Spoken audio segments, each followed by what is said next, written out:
요즘에 저를 좀 사칭하는 불법 리딩방이나 텔레그램 또 단톡방들이 굉장히 좀 많아지고 있는데 각별히 여러분들이 좀 주의를 했으면 좋겠어서 이렇게 좀 영상을 찍게 됐고요. 실제 피해 사례들도 좀 있는 것 같아요. 저는 이런 리딩이라든가 이런 걸 전혀 하고 있지 않거든요. 저를 사칭한 어떤 문자가 온다거나 그런 걸 받으셨을 때는 그냥 무시를 하시거나 꼭 신고를 꼭 해주시면 좀 좋을 것 같습니다.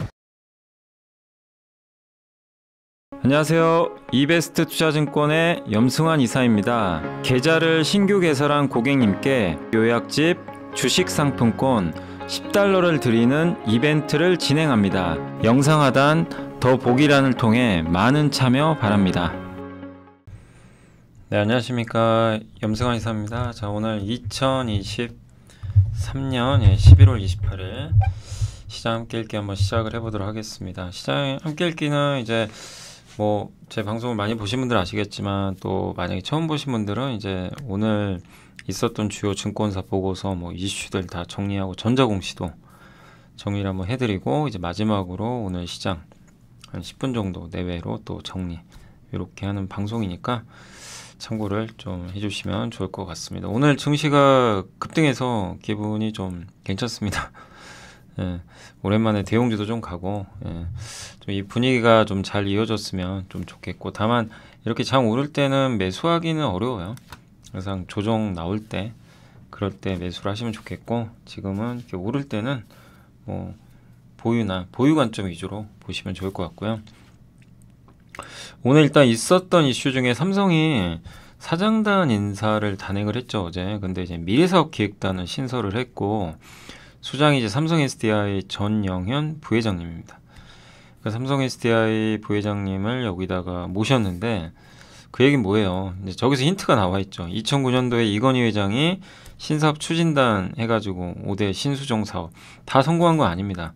저 중에 태양광 LED, 의료기기 쪽은 아직은 그렇게 큰 성과가 없었고, 특히 태양광 LED는 중국 때문에 너무 어렵죠. 근데 2차 전지랑 바이오는 확실히 글로벌 회사로 이제 발돋움을 했죠. 그래서 지금 또 22년 5월 달에 삼성전자가 450조 원 투자 계획을 또 발표를 했죠, 작년에. 그래서 반도체. 근데 좀 이게 아쉬운 게 삼성전자가 요게 아쉬워요. 왜 M&A 한다고 했는데 아무 성과가 없죠. 이게 너무 아쉬워요. 그러니까 M&A 한다고 몇 년 전부터 언급을 했는데 성과가 없습니다. 예. 그러니까 주가가 물론 올해 오르긴 올랐지만 부진한 이유 중에 하나예요, 사실. 시장이 실망한 거죠. 그래서 내년에는 반드시 좀 약속을, M&A 하는 게 쉬운 건 아닌데 너무 그냥 이렇게 M&A 한다고 얘기는 했는데 아무런 성과 없으니 안 하니만 못한. 그러니까 차라리 얘기를 안 했으면 더 기대도 안 했을 텐데. 그래서 이 부분은 좀 아쉽고, 어쨌든 이런 그 미래사업 기획단을 이제 출범하셨으니까 했으니까 M&A도 좀 적극적으로 했으면 좋겠고, M&A 해야 돼요, 적극적으로. 삼성이 혼자 다 할 수 있는 것도 아니고. 그리고 이번에 2차 전지 전영현 부회장님이 이제 왔으니까 아마 전장 부품 쪽에 무게를 두지 않을까, 이런 이제 그 쪽으로 오늘 좀 시장이 움직였던 것 같아요. 다만 이제 이미 이쪽 관련주들이 그 전부터 이미 급등을 했으니까 투자하실 때 조금 주의는 하세요. 그러니까 단기 급등은 좀 경계하셔야 됩니다. 너무 단기에 이쪽 관련된 기업들 다 올라갔어요, 최근에. 우리가 자율주행 공부, 그러니까 이런 거는 좀 기분이 좋은 것 같아요. 물론 이제 우리가 공부한다고 다 가는 건 아닌데, 미리미리 반도체도 했었고, 또 가장 대표적으로 지금 자율주행도 이제 준비를 해서 우리가 공부를 좀 많이 해놨죠, 그 전부터. 근데 단기간에 이렇게 또 주가들이 올라가니까 그 점은 좋은데, 다만 항상 여러분들이 너무 올랐을 땐 흥분하지 마시고 오히려 경계를 하셨으면 좀 좋을 것 같습니다. 또 기회가 오겠죠. 자, 그리고 오늘 해드릴 내용은 이제 자동차에도 밀려오는 온 디바이스 AI 물결, 기아 텔레치스 가온칩스, 요 기업도 이제 같이 들어가 있고요. DLENC, JS코퍼레이션, 아이패밀리 SC, 솔루엠, 삼성전기, 롯데정밀학, 그 다음에 온 디바이스 AI의 두 가지 의미, 2차 전지랑 석유화학, 내년 전망, 이렇게 해서 한번 설명을 드리도록 하겠습니다. 자, 그래서 이제 자동차에도 밀려오는 온 디바이스 AI 물결. 이게 뭐냐면 온 디바이스 AI가 뭐라 그랬죠? 그냥 지금 우리는 클라우드 인터넷과 연결해 가지고 내가 생성형 GPT를 쓰면 챗 GPT랑 이렇게 얘기를 하면 클라우드 데이터에서 얘가 답변을 해주죠. 그게 아니고 클라우드랑 연결을 안 하고요. 그냥 그 기기 안에 뭐 PC면 PC, 스마트폰이면 스마트폰 안에 AI 기능을 그냥 자체적으로 넣어버린 거예요. 그 칩을 넣어가지고 그걸 직접 할 수 있게. 그러니까 뭐 굳이 막 클라우드 통신망 연결 안 돼도 할 수 있게. 근데 이거를 구현한 회사가 어디예요? 자동차에다. 대부분은 클라우드 방식이에요. 근데 지금 자동차에 구현한 회사는 테슬라입니다. 이번에 버전 12. 그래서 테슬라 일론 머스크가 저번에 샌프란시스코에서 한 45분 동안 차를 운전을 했죠. 뭐 실제 운전한 건 아니고 FSD 자율주행 버전 12 버전으로 공개를 하면서 자기가 영상을 찍었죠. 뭐 자율주행으로 이제 그 샌프란시스코를 한 바퀴 도는 건데 그때 뭐라고 했냐면 우리는 인터넷 연결 없어도 자율주행 가능하다. 그게 바로 이거예요. 온 디바이스. 그러니까 이미 테슬라가 그걸 만들어냈어요. 근데 이게 여기에만 들어가는 게 아니라 이제 어디 들어가죠? 그러니까 테슬라는 자율주행용, 삼성은 갤럭시 스마트폰에 넣겠다는 얘기입니다. 그래서 이게 이 온 디바이스 물결이 시작이 됐고, 그래서 요즘에 온 디바이스 AI 관련주 수혜주가 누구예요? 뭐 칩스앤미디어, 가온칩스 막 요새 막 다 급등했죠. 뭐 오픈 엣지 테크놀로지 이런 기업들이 우리가 사실 공부할 때 온 디바이스 AI로 공부한 건 아니잖아요. 처음에 함께 배우기에서 공부를 할 때는 그 기업들을 공부할 때는 사실 반도체로 우리가 일단 뭐 좀 생소한 분야였지만 공부를 했는데 이게 온 디바이스 AI에 이렇게 딱 엮여가지고 주가가 이제 급등해버렸죠. 다만 이제 너무 올라서 조심은 단기적으로 하셔야 될 것 같습니다. 그리고 FSD가 매출 총이익률이 78%나 될 정도로 굉장히 높은 마진이고 선진국은 그리고 그러니까 이런 이제 자율주행 기능들은 앞으로 많이 들어갈 거예요. 왜냐하면 자동차 사고 줄여야 됩니다. 인간이 실수로 사고 내는 경우가 95%래요. 이 조사 결과에 의하면.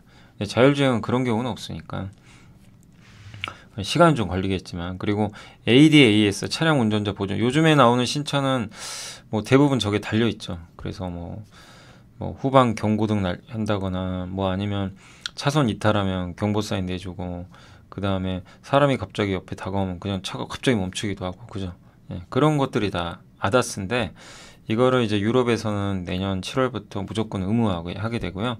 원래 스웨덴에서 2050년까지 교통사고 제로로 만들자 비전 제로를 발표를 했고 그걸 확대하면서 이제 유럽 전체가 그 아다스를 탑재하겠다 이렇게 지금 이제 규제를 시행을 한 거죠. 그럼 저거에 하면 뭐죠? 센서가 들어가잖아요.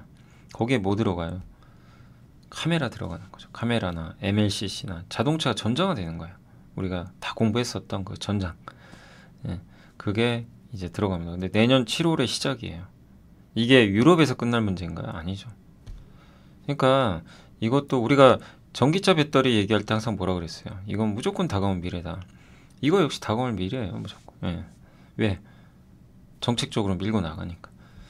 그리고 서포트카라고 있어요. 일본은 그 이제 그러니까 뭐냐면은 이런 경험들 해보셨죠? 내가 이제 어떤 상황에서 분명히 누가 봐도 지금은 브레이크를 밟아야 되는데 악셀 밟을 때가 있어요. 잘못해서 진짜 실수로 자기도 모르게 그럼 사고 나죠.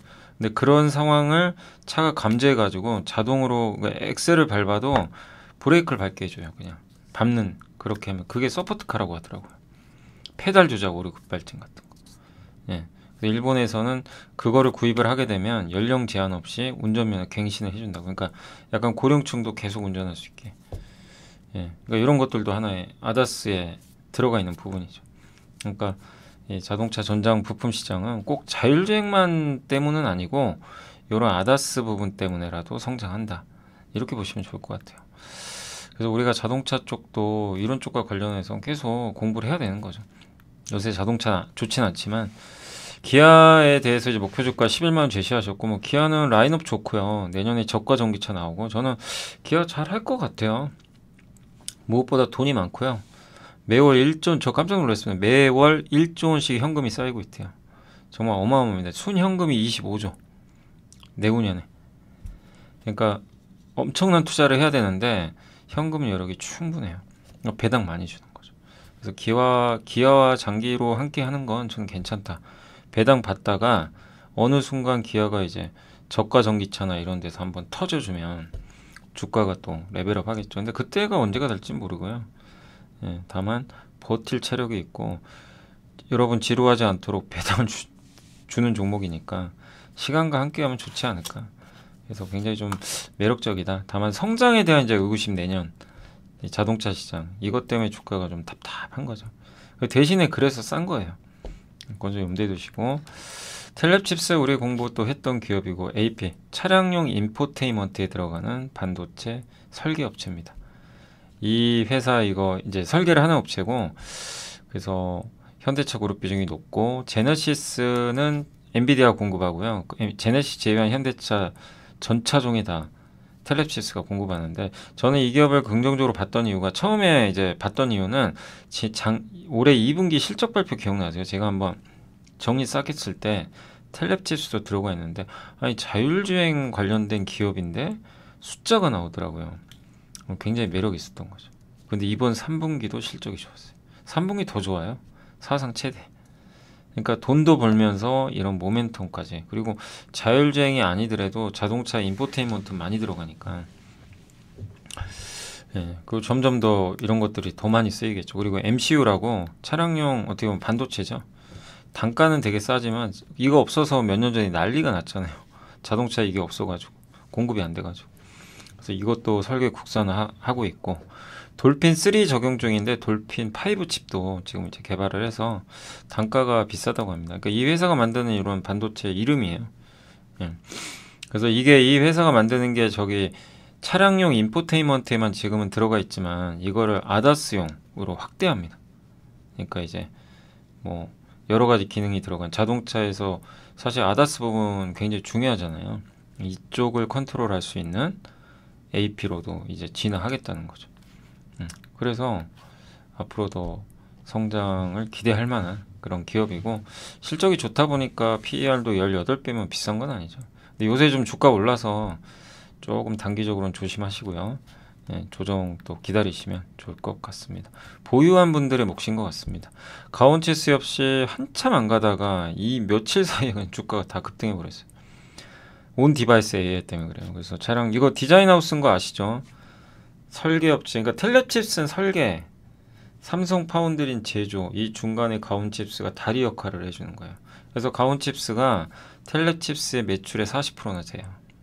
그러니까 텔랩칩스가 설계도를 던져주면 가온칩스가 받아가지고 제조용 설계도로 바꿔줘서 형님 삼성전자한테 넘겨주면 삼성전자 그거 보고 반도체 만들어주는 거죠. 어떤 구조인지는 뭐 이해되셨죠? 그리고 넥스트 칩도 해주고 있습니다. 그리고 굉장히 재무구조 좋고 다만 퍼가 140배예요. 그래서 밸류 계산하기는 좀 어렵고 다만 밸류보다는 기대감이죠. 뭐 온 디바이스 AI. 우리나라에 이런 디자인하우스 몇 개 없잖아요. 우리 공부했던 기업 뭐 있어요? 저 가온칩스랑 AD 테크놀로지 그죠? 이 기업들이 이제 대표적이었죠. 예. 아무튼 이제 요즘에 좀 많이 올랐으니까 조금 경계는 하시고 다만 또 조정 예, 나올 때 관심 가지시면 좋겠습니다. 그래서 한번 이제 제가 요런 거예요. 그러니까 여러분들 나중에라도요. 이제 이런 거죠. 우리가 한번 그 요게 이제 물론 이제 올라갔으니까 되게 쉬워 보이는 거예요. 근데 보시면 가온칩스가 이렇게 상장하고 나서 급등했죠. 급등할 때 항상 조심하셔야 돼요. 조심하시고 우리가 이제 요 당시에 좀 여기서 공부를 좀 했잖아요. 했는데 주가가 올라가고 나서 여기서 한 20-30% 급락 나옵니다. 그러면 어떻게 돼요, 사람이? 그러니까 이게 왜 힘드냐면 피터 케이도 님도 오늘 블로그에다 피터 케이 님 오늘 블로그 한번 들어가 보세요. 근데 이제 이런 걸 했더라고요. 그러니까 이런 분들 계시잖아요. 공부 백날 해야 뭐 하냐. 돈도 못 버는 거. 뭐 수익 나냐. 예, 그럴 수 있어요. 근데 이제 그 공부한다고 돈 버는 건 아니에요. 예, 근데 공부를 해야 돈이라도 벌 수 있는 거죠. 투자로. 예. 근데 왜 힘드냐면요. 이런 것 때문에 그래요. 공부를 해서 투자를 했는데 20-30% 빠져요. 그럼 어떻게 돼요? 차라리 안 하니만 못 하잖아요. 그게 손절해요. 그리고 이런 데서는 관심도 안 갖습니다. 예. 그리고 이제 항상 물어보시죠. 이거 왜 빠져요? 이제 이렇게 돼요. 사실 대부분 구조가 거의 그렇게 돼요. 혹시 뭐 악재 있나 확신을 못 하는 거죠. 근데 올라갈 때 이렇게 또 순식간에 올라가면 이제는 또 바뀌어요. 분위기가 어떻게 바뀌냐면 지금 사도 될까요? 이제 이렇게 바뀌어요. 네, 정말 웃기죠. 아니, 그러니까 웃기다는 표현이 그런데 정말 이게 너무 무슨 뭐 드라마도 아니고 영화도 아니고 이게 180도 바뀌어버려요. 순식간에 주가 때문에. 기업 가치는 바뀐 거 없어요. 기업 가치는 바뀐 게 없어요. 그때나 지금이나 뭐가 바뀐 거습니까? 온 디바이스에 AI가 붙은 것 뿐이죠. 근데 기업은 그냥 자기 할 일 열심히 하고 있는데 주가 따라서 우리 마음은 바뀌어요. 근데 너무 그렇게 하지 마시고 항상 말씀드리지만 이런 걸 공부를 해 놓으셔야 돼요. 해 놓은 다음에 주가가 이렇게 급락할 때 분할로 내가 만약 가온칩스 마음에 들면 분할로 물리면서 사는 거예요. 물리면서. 그랬다가 이제 올라오죠. 이렇게 많이 급등했어요. 그러면 이제 조금 줄여야죠. 절반 정도. 많이 올라왔으니까. 근데 대부분 어떻게 하냐면 여기서는 관심 안 갖고 이 빨간 기둥 보고 이제 삽니다. 왜? 이때는요 좋은 얘기밖에 없어요. 이때는 아무도 관심도 없어요. 그래서 평소에 공부를 해놓으시고 저렇게 소외받을 때 투자를 해놓으셔야 돼요. 손해를 보더라도 당시. 그러니까 그것 때문에 한번 차트를 보여드린 거고 지금은 조심하셔야 됩니다. 지금은 요새 이 주가 올라가는 기업들 이런 패턴들이 되게 많아요. 그래서 이제 뒤늦게 좀 제발 따라가지 마시고 또 기다리면 좋은 게 올 수 있으니까 또 냉정해. 그러니까 항상 평정심을 가져야 될 것 같아요.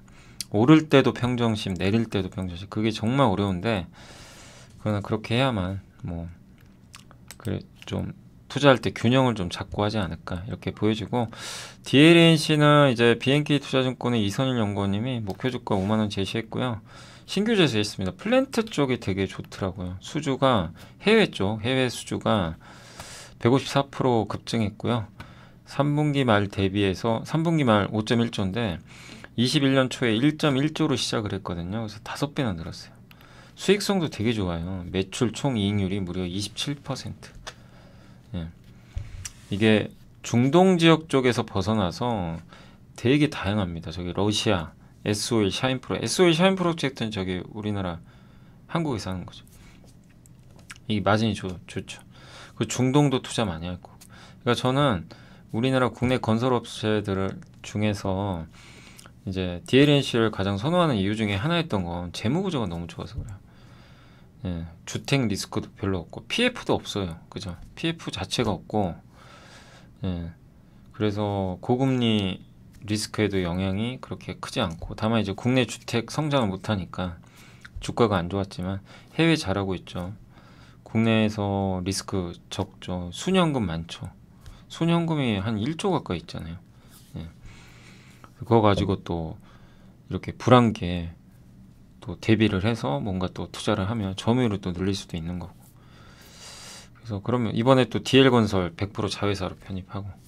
그래서 좀 계속해서 물론 뭐 여기서 계속 가긴 어려워요. 이 건설 업황 자체가 안 좋으니까. 다만 이 기업만큼은 그래도 좀 중장기로 대응도 가능할 것 같고 관건은 그겁니다. 이제 해외에서 중동을 저는 기대하고 있는데 중동에서 얼마만큼 꾸준하게 수주. 왜냐하면 사우디가 이제 요새 바뀌니까 그런 해외 수주를 얼마나 꾸준히 따낼 수 있느냐가 주가의 방향성을 또 결정하지 않을까. 그래서 지금 여전히 저평가니까요. 계속 좀 보시면 좋을 것 같고 다만 이제 최근에 올랐으니까 지금은 조금 기다려보는 전략도 필요할 것 같습니다. 그럼 JS 코퍼레이션은 핸드백 만드는 회사입니다. 그래서 마이클 코어스나 갭이나 게스 여기에 핸드백 납품하거든요. 만들어줘요. OEM 방식으로. 그래서 저가 주문들, 그러니까 저가 상품 위주로 좀 하다 보니까 요게 마이클 코어스랑 게스가 중저가 쪽으로 좀 알려져 있잖아요. 고가인 아니 꼭 중저가는 아니죠. 마이클 코어스도 되게 유명하지 않나요? 근데 제가 어느 정도 위치인지 잘은 모르겠어요. 제가 예전에 그 라스베가스 한번 갔을 때 그때 이제 매장 갔더니 마이클 코어스 많이 팔더라고요. 근데 제가 봤을 때는 되게 좀 고가품 같았는데 맞나요? 저도 정확하게 지금 마이클 코어스의 포지션 정확히 모르는데 근데 여기서 했던 얘기 뭐냐면 그 고가인 가죽 가방보다 그 저가인 천 있죠, 천 가방 중심으로 좀 변화를 하고 있대요. 그러니까 이 천 가방 같은 경우는 가격이 낮으니까 지금 저가 소비 트렌드에 맞지 않냐, 이렇게 좀 보고 있는 것 같습니다. 그래서 이 부분은 가성비 수혜니까 좀 괜찮을 것 같고, 의류 부분도 갭 비중이 좀 높아지고 있는데, 갭은 사실 어떻게 보면 굉장히 대중 브랜드죠. 대중적인. 예. 그래서 수익성 개선 좀 기대될 것 같다. 예. 소수 바이어의 대량 발주 효과. 그러니까 몇몇 핵심 이 고객사가 대량으로 발주를 해서 효율이 높아지고 있다. 그래서 3분기 실적도 되게 좋았고, 핸드백 부분 영업이익률도 올라가고 있습니다. 그리고 인도네시아에서 자카르타에서 좀 다른 쪽으로 지역을 바꾸나 봐요. 그래서 인건비가 저렴한 지역으로 이전이 예정돼서 내년 실적도 괜찮지 않을까. 그리고 저가 트렌드에 맞고 의류 주문도 5개분기 만에 성장 전환, 핸드백도 개선세, 펀은 3배밖에 안 되고. 그래서 지금 이게 OEM 업황 사이클이 여기거든요. 여기서 이제 조금 지금 침체의 국면이죠. 사실 어떻게 보면 이게 이제 조금씩 나아지는 국면으로 가지 않겠냐 보고 있고, 지금 미국의 의류 소매 판매 뭐 안 좋죠. 네, 재고도 많이 떨어져 있고, 그래서 이제 재고를 좀 쌓을 수 있는 단계다 해서 좀 좋지 않겠냐, 이렇게 보고 있습니다. 그리고 확실히 여기 보니까 갭 비중이 좀 높아요. 갭. 네, 고객사 중에 갭이 굉장히 많고, 그 다음 게스, 마이클 코어스, 요거 3개 합치면 70%입니다. 그러니까 이 3개가 뭐 고가 브랜드들은 아니잖아요. 그러다 보니까 지금 트렌드에 좀 맞는 거 아니냐. 갭 재고가 좀 줄어들었고. 예. 그러나 저는 이 기업은 장기 투자는 좀 반대인 게, 정말 OEM 회사들 중에 의류 회사들도 업황 판단이 너무 어렵고요. 그냥 미국 소비는 꺾이고 있거든요. 그걸 감안한다면 중장기 투자는 좀 힘들어요. 아무리 싸도. 그래서 트레이딩 하시면 좋겠고, 지금 주가는 쌉니다. 지금 요새 주가 좀 빠지고 있어서, 그래서 현재 주가는 무릎 이하예요. 그래서 나쁘지 않아요. 근데 다만 단기 급등했으니까 좀 변동성 나올 거고, 그리고 22,100원 정도가 저는 좀 적당하다. 예, 왜냐면 무릎과 허리 사이니까. 그래서 만약에 그 정도 레벨 가면은 줄이는 거죠. 뭐 2만 원 넘거나 뭐 이런다면. 그래서 트레이딩 관점으로만 보시는 게 좋을 것 같습니다. 아이패밀리 SC는 해외 매출 비중이 높은 기업이고, 뭐 클리오나 이런 기업들에 비해서 높고, 지역도 되게 다분화돼 있어요. 일본 비중이 물론 높지만 VT는 일본이 거의 90%거든요. 매출 성장 꾸준하고 올해 66%, 내년이 21% 예상을 하고 있고요. 영업이익률은 계속 올라갑니다. 15.7, 내년에 17.3. 3분기 일회성 영향 없이 17.9% 이익률을 달성했습니다. 그리고 그러니까 올해 해외 수출이 되게 좋은데도 내년에 또 플러스 18% 성장 기대되고, 2023년은 일본이 성장을 좀 견인을 했거든요. 24년은 기타 지역, 예, 이 좀 성장을 주도하지 않겠냐, 이렇게 보고 있습니다. 그리고 화장품 브랜드 회사 치고는 되게 저평가되어 있어요. 9배. 그리고 얼마 전에 김태욱 대표이사가 매수했죠. 자사주 24,000원. 그래서 그거보다 좀 낮은 주가니까 좀 충분히 합리적이지 않나. 다만 지금 화장품이 좀 쉬어가고 있습니다. 그래서 분할로 천천히 조정기를 이용하시면 좋을 것 같고, 급하게 한 번에 하시면 안 되고요. 천천히 이렇게 대응하시면 좀 좋을 것 같습니다. 화장품도 같이 가는 스타일이 있다 보니까 조금 지금은, 요새는 뭐 AI하고 로봇만 가잖아요. 그쪽에 다 관심들이 많아서 조금 쉬어가는 분위기 같습니다. 솔루엠도 참 이 피크아웃 논란 때문에 정말 안 가는데, 많은 애널리스트 분들이 아무리 좋다고 얘기를 해도 안 가요, 주가가. 여기 박준서 연구원님도 이번에 새로 데뷔하셨던 것 같은데, 이번에 전기전자 파트로 아마 보고서를 하나 쓰여서 그 안에 있는 내용인데, 솔루엠 목표 주가 43,000원 제시했고, ESR 전자 가격 표시기, 마트에 가면 전자 가격 디지털로 표시돼 있죠. 30건의 입찰 기다리고 있고, 대형 프로젝트만 5건. 경쟁사는 생산 능력에 대한 우려가 있어서 솔루엠한테 유리하다, 이런 좀 내용이 있습니다. 또 4분기는 물론 다소 좀 부진할 거래요. 왜냐하면 주가 안 가는 이유는 제가 봤을 때 이것 때문인 것 같아요. 일회성 비용이 예상보다 많이 나올 것 같다고 합니다. 그래서 그거 제외하면 실적은 괜찮은 편인데, 시장은 이거 4분기에 얼마나 나쁘게 나올지 지금 모르다 보니까 일단 기다리자, 확인하고 대응하자, 뭐 이런 심리도 있겠죠. 그래서 주가는 좀 지지부진하다. 근데 여기서 명확하게 봐야 될 거는 너무 막 피크아웃에 빠질 필요는 없는 게요. 왜 이 근거가 있어요. 일단 연평균 28% 성장하는 시장이고 침투율이 7%밖에 안 돼요. 그러니까 침투율 7%인 시장이 피크아웃이다. 이제 정점 지났습니다. 이건 말 자체가 안 되는 얘기죠. 예. 그래서 이 전기차도 지금 전기차 시장이 아마 10에서 15% 사이거든요. 글로벌 전체로는 15예요. 미국이 8. 뭐 피크아웃 했다고 볼 수는 없는 거죠. 전기차도. 예. 그러니까 아직 침투율이 낮기 때문에 피크아웃은 좀 너무 이른 것 같고요. 그 다음에 이 인건비 감산을 하기 위해서 점포도 무인화하려면 거기에 디지털 가격 표식이 들어가야 되거든요. 이런 것들 다 우호적인 거죠. 마진도 좋고 이 회사는 또 이게 수직 계열화를 또 잘해놓은 것 같더라고요. 다만 이제 반도체 가격이 떨어져야 유리해요. 솔루엠은. 왜냐하면 반도체 칩을 거기다 넣기 때문에. 그래서 반도체 가격이 오르면 약간 마진이 조금 떨어질 수는 있는 거죠. 그 솔루엠 제품은 좀 작은 3인치 미만인데 3인치 이상 수요가 더 가파르게 지금 요즘에 성장은 좀 하고 있다고 합니다. 그리고 고객사가 특정한 색상 사용을 요구하면은 거기에서 그런 걸 또 맞춤으로 해준대요. 그래서 이익률이 개선되고 그래서 시장 점유율은 성장할 것 같다.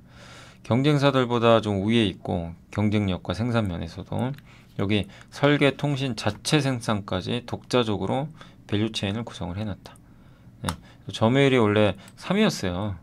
21%로 2위로 올라섰고 지금 1위가 휘청이고 있습니다. 그때 말씀드린 대로 이마고테크가 분식회계 논란에 빠져 있어요. 프라이서 3위는 존재감이 많이 약화됐고 그래서 반사수에 나오지 않겠냐. 그래서 지금 이 PER이거든요. PBR 물론 싼 건 아닙니다. 절대 수치론. 근데 PER은 좀 낮은 편이고 10배 한 중반 정도 되니까 그 다음에 이익도 꾸준하고요. 근데 주가는 좀 쉬어가고 있고요. 솔루엠의 실적 추정도 이렇게 꾸준하게 늘어날 걸로 보고 있습니다. 그리고 솔루엠이 지금 PER이 11배밖에 안 되네요. PBR은 3.3배, ROE가 무려 35. 이렇게 성장하는데 주가가 낮아요. 근데 이제 1등인 이마고테크는 PER이 36배, PBR은 6.3배. 근데 ROE는 18밖에 안 돼요. 18%. 예. 그러니까 솔루엠이 훨씬 저평가되어 있는 거죠. 그래서 좀 밸류 매력도 있는 거 아니냐 이렇게 보고 있는 것 같습니다. 이제 7%예요. 그죠?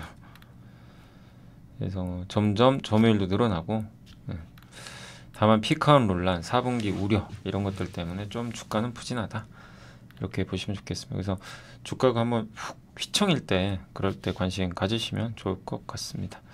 삼성전기 오늘 주가 좋았습니다. 그래서 MLCC에서 한참 안 좋았다가 요즘에 다시 주가 원상복귀 됐죠. 그때 3분기 실적 나오고 아주 주가가 폭락했는데 그게 그렇게 빠질 이유에는 저는 아직도 이해가 안 가고요. 그래서 아마 3분기 실적 발표할 때 삼성전기에서 톤이 좀 낮았던 것 같아요. 그러니까 실망해버린 거죠. 4분기 안 좋다고 하니까. 근데 오히려 매를 먼저 맞아가지고 이제 부담이 없어요. 4분기 안 좋아도 다 알아요. 그러니까 지나놓고 보면 오히려 잘된 일이죠. 지금은. 왜? 괜히 4분기 좋다고 했다가 안 좋으면 주가 급나가거든요. 근데 그건 아니에요. 이미 안 좋다고 했기 때문에 4분기 안 좋아도 별 이제 주가에 뭐 큰 영향 없습니다. 다 알고 있기 때문에. 그리고 이제는 기대감이 내년으로 넘어가는데 이제 전장 비중 늘어나죠.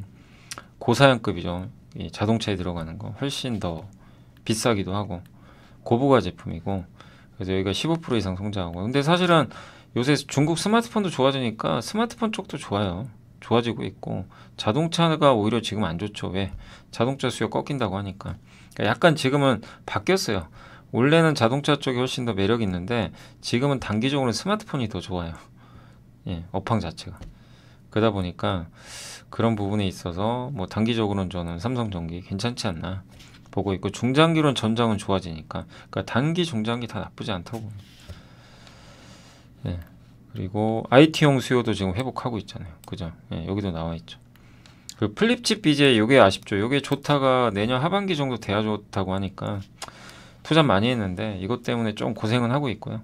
예, 다만 지금 전장용 기판, 전장 쪽 서버 이런 쪽으로 좀 매출 비중이 좀 높은 편인데 PC에서 PC 전장 서버 순으로 예, 근데 전장용 기판도 이 PC급의 스펙이 요구되고 있어서 마진도 좋아지지 않겠냐 이렇게 보고 있는 것 같습니다.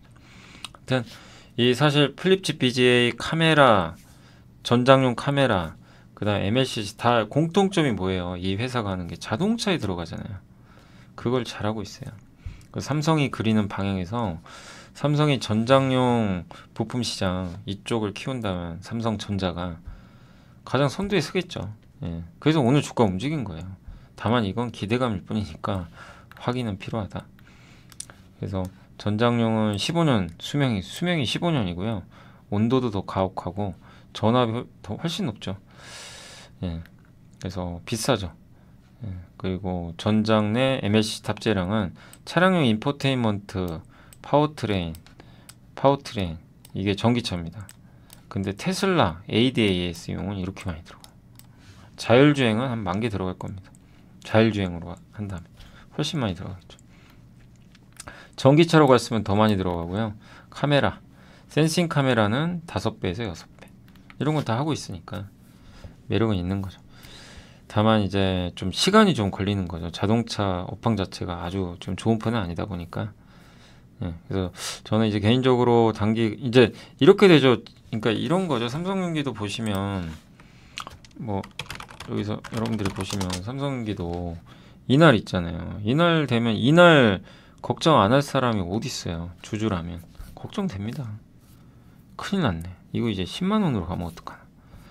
그때 내 평정심을 유지하는 건 정말 어렵고요. 예, 근데 또 반대가 됐죠. 이제 이렇게 되면요 사고 싶어요.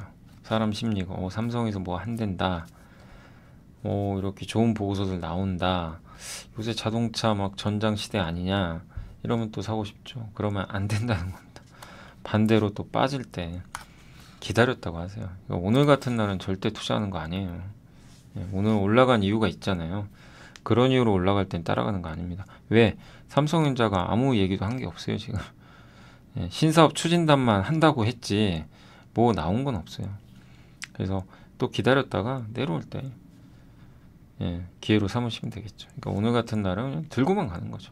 예, 꼭 그거를 잘 구분을 하셨으면 좋겠습니다.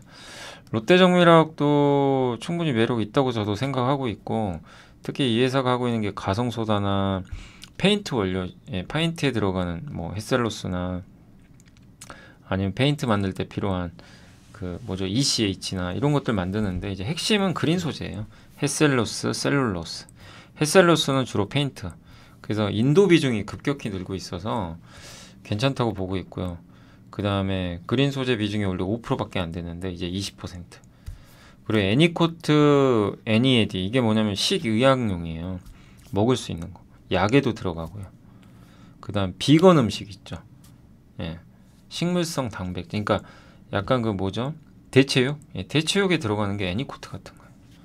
이 시장 계속 커집니다. 예. 그리고 식의약용 제품 먹어야 되기 때문에 진입장벽이 높아요. 그래서 아무나 할 수 없는 거죠. 또 여기에 암모니아 강자 중에 하나입니다. 암모니아 유통하거든요. 전 세계 3위. 암모니아 시장은 수소로 가는 징검다리니까 성장성이 좋죠. 예. 다만 이제 암모니아 모멘텀을 받으려면 천연가스 가격이 올라가야 돼요. 그래서 이걸로 지금 당장 모멘텀 받긴 좀 어렵고요. 그래서 중요한 건 햇셀로스나 식의약용 소재. 요게 요 한쪽은 페인트 첨가제, 한쪽은 식의약용 첨가제. 요게 이렇게 증설하면서 성장하고 있다. 그리고 인도 비중 높아지고. 예. 인도가 좋아질 때 수혜받는 대표 기업이고 암모니아 프로젝트고 재무구조 좋고 현금 많고 주가 싸고. 그러니까 저는 세계화 기업 중에서 제일 편한 기업 중에 하나라고 보고 있어요. 주가가 안 가서 그렇죠. 그래서 좀 잘 보유해 나가시면 좋겠고 그 다음에 온 디바이스 AI 삼성 갤럭시에 들어가는 온 디바이스 AI는 이제 많이 설명해 드렸죠. AI랑 로봇이 뭐죠? 생산성을 혁신해서 비용을 줄여주죠. 인구가 줄면 이게 반드시 필요합니다. 이 방향으로 그냥 가게 돼 있어요. 그죠? 그래서 요즘에 AI 로봇이 급등하고 있는데 지금은 클라우드 기반이죠. 우리가 챗 GPT 할 때 그냥 클라우드에 연결해서 그냥 하는데 이 내년에는 AI가 기기에 직접 탑재됩니다. 이게 왜 중요하냐면 이렇게 되면 더욱더 시장이 커진대요. 공급이 수요를 창출한대요. 클라우드 기반은 수요자가 자기가 직접 하는 거예요. 예, 원하는 사람만. 예, 뭐 기업들도 마찬가지고 원치 않으면 안 해버립니다. 예, 나 저 생성형 AI 쓰고 싶다. 쓰고 싶은 사람이 직접 예, 목마른 자가 우물 찾는 거거든요. 근데 이거는 그게 아니고 우물에다가 아예 그걸 설치를 해놔버린 거예요.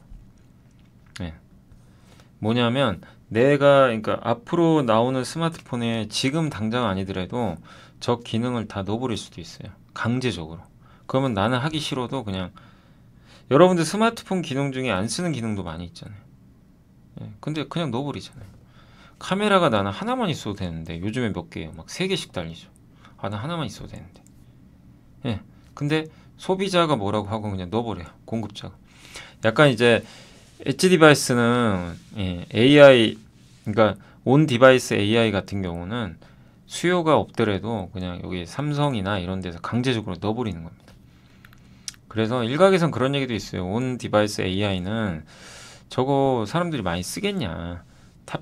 탑재 많이 안 할 거다. 가격도 비싸지고 이런 이제 얘기들도 있지만 예, 분명한 건 뭐냐면은 이제 예, 그래서 이런 이제 부분들 때문에 어쨌든 이제 공급자가 이제 강제적으로 넣기 때문에 오히려 좀 더 예, 확산이 더 많아지지 않을까 이렇게 보고 있는 것 같습니다.